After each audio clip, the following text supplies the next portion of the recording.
उनसे अजीत सिंह राठी। केंद्र सरकार के बजट पर कांग्रेस प्रदेश अध्यक्ष करण माहारा ने प्रतिक्रिया दी है। माहारा का कहना है कि बजट में उत्तराखंड के हाथ खाली है। सरकार ने अपनी बैसाखियों, टीडीपी और जेडीयू को खुश करने के लिए देश की अनदेखी की है। तो बता दें आपको कि बजट के बाद से लगातार नेताओं की तरफ से बयान आने जारी हैं और इसी बीच में करण माहारा ने कहा है कि उत्तराखंड के हाथ इस बजट में पूरी तरह से खाली रहे हैं। और अगर यहां पर एनडीए सरकार की बात करें तो उन्होंने अपनी बैसाखियों के लिए ये बजट बनाया है, ना कि देश के लिए।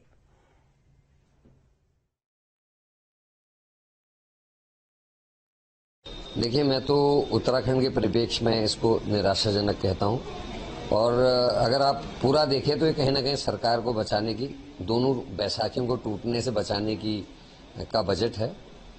और उत्तराखंड के परिप्रेक्ष्य में देखें तो हमें बड़ी उम्मीदें थी 2-3 चीजों को लेकर। एक तो जो हमारी केंद्र पोषित योजना है वो आगे बढ़ेंगी, जो रुकी हुई है, लेकिन उसमें बजट एलिक्वेट नहीं हुआ, वो हमारे लिए दुख का कारण है। उत्तराखंड अग्निवीर योजना से बहुत आहत था। मुझे लग रहा था इस बजट में कुछ ऐसा बजट का प्रावधान होगा कि अग्निवीर योजना को कुछ संशोधित किया जाए या उसके लिए कोई अलग बजट होगा, पर ऐसा भी देखने को नहीं मिला। वो भी निराशा थी। उत्तराखंड में क्योंकि बड़ी इंडस्ट्रीज नहीं है, कारोबार नहीं है, तो ज्यादातर लोग सरकारी नौकरी में हैं। और मुझे उम्मीद थी कि जो पुरानी पेंशन की बहाली की मांग चल रही पूरे देश में, उसमें सरकार कुछ ना कुछ ऐतिहासिक कदम उठाएगी और शायद ये मांग पूरी हो कर्मचारियों की। उसको भी पूरी तरीके से दरकिनार इस योजना में किया गया। अगर कुछ दिखाया तो आपदा के लिए कुछ धनराशि दिखाई गई है, वो भी ऊंट के मुंह में जीरे के बराबर है। अगर केवल जोशीमठ का पुनरुद्धार किया जाए तो वो राशि उसके लिए भी पर्याप्त नहीं होती। जो रेगुलर चीजें होती है वही हैं, और कुछ जो है हमारी मैनिफेस्टो से भी लिया है।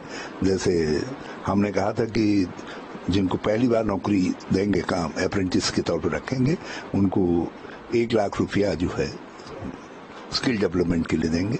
तो उसको रखा है। 2-3 पॉइंट उन्होंने हमारे मैनिफेस्टो के अपने उसमें रखे हैं, वो तो ठीक है।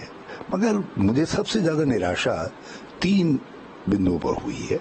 एक तो कृषि क्षेत्र में 2019 से लगातार अब देखिए तो आउटले कम होता आ रहा है। मैंने 18 का तो मुझे मालूम नहीं, मैंने देख नहीं पाया, लेकिन 19 से लगातार जो है आउटले कम होता आया है। और इस बार तो करीब करीब आधा हो गया 2019 की तुलना में, जो है 3.15% और समथिंग जो है। और कृषि क्षेत्र सबसे ज्यादा रोजगार देने वाला है। कृषि क्षेत्र सबसे महत्वपूर्ण क्षेत्र है, लेकिन उस क्षेत्र की एक निराशा का पॉइंट ये है। और शिक्षा और स्वास्थ्य का भी आउटले घटा है। अल्मोड़ा में हेमवती नंदन बहुगुणा स्टेडियम की मरम्मत का काम पूरा हो गया है। मंत्री रेखा आर्या ने फीता काटकर स्टेडियम का लोकार्पण किया। खेल मंत्री ने कहा कि खेल मैदानों को बेहतर करने के लिए